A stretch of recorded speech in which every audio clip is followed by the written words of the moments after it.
عبداللہ بن عباس روایت کرتے ہیں کہ ایک دن میں رسول خدا صلی اللہ علیہ وآلہ وسلم کے ساتھ بیٹھا تھا کہ اچانک امام علی علیہ السلام آ گئے۔ رسول خدا صلی اللہ علیہ وآلہ وسلم اپنی جگہ سے اٹھ کر امام علی علیہ السلام کو گلے سے لگایا اور ان کا بوسہ لیا۔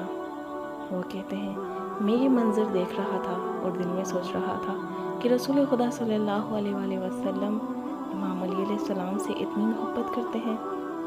عبداللہ بن عباس کہتے ہیں کہ میں نے رسول خدا صلی اللہ علیہ وآلہ وسلم سے پوچھا کہ یا رسول اللہ اتنی محبت، آپ علی سے اتنی محبت کرتے ہیں؟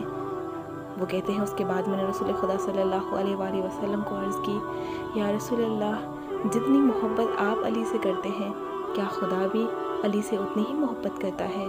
تو رسول خدا صلی اللہ علیہ وآلہ وسلم نے فرمایا میں علی سے اتنی محبت کرتا ہوں جتنی میری شان ہے، اللہ علی سے اتنی محبت کرتا ہے جتنی اونچی اعلیٰ اس کی شان ہے۔